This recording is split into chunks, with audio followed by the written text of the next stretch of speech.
Why are these crocodiles spending so much time on dry land? Is it because their watery homes are too polluted? Or is it because they're scared of a bigger predator lurking in the water? An ancient dinosaur that we thought was long gone, but it never left. Meet the Spinosaurus. It's more massive than the Tyrannosaurus Rex, likes to swim, and loves to eat anything that enters its territory. If humans had been living alongside these river monsters all along, how different would our lives have been? This is What If, and here's what would happen if the Spinosaurus never went extinct. The Spinosaurus lived about 95 million years ago. With a body length of 14 to 18 meters and an estimated mass of 12,000 to 20,000 kilograms, it was the largest predator the Nile has ever seen. If it had somehow managed to avoid the extinction of the dinosaurs, it would still be swimming there.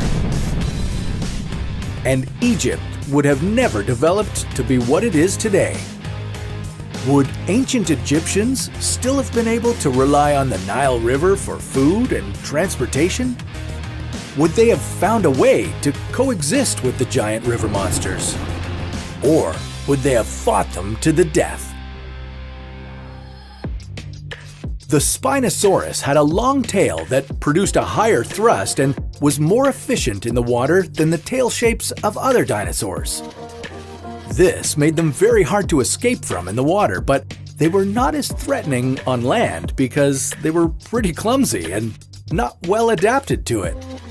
So if we lived in a world where the Spinosaurus still existed, then all we'd have to do is stay out of their water and we'd be safe, right? Not exactly.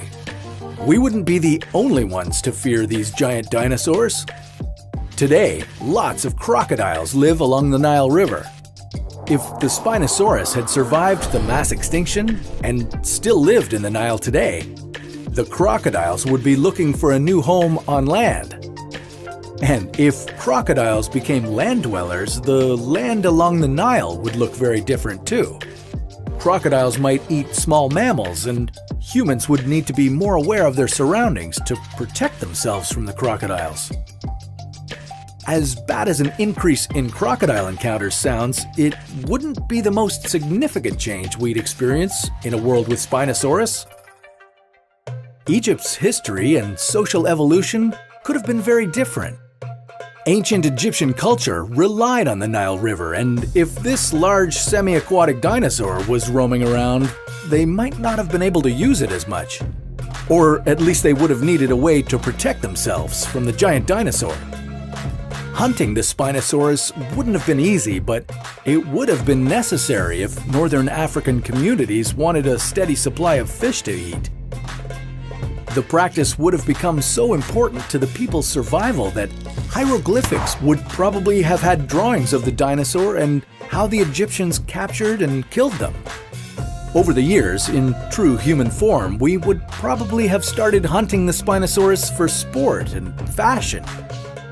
You think crocodile boots are cool? Wait until you see Spinosaurus sandals. Maybe we would even have hunted them so much that they'd be on the brink of extinction. And what then? Would they become a protected species? Or would we all be happy to see them disappear? Well, before you go making Save the Spinosaurus signs, just remember that none of this is really likely to have happened. The Spinosaurus probably died from the mass extinction event that wiped out the dinosaurs. If it didn't, it would have quickly gone extinct soon after because of the lack of food. There would have been massive competition for food between Spinosaurs since the environment was more favorable for small creatures that didn't need as much food. But that's probably a good thing. Even if it might have been cool to live with dinosaurs, if these huge dinosaurs were still living, they would have changed evolution in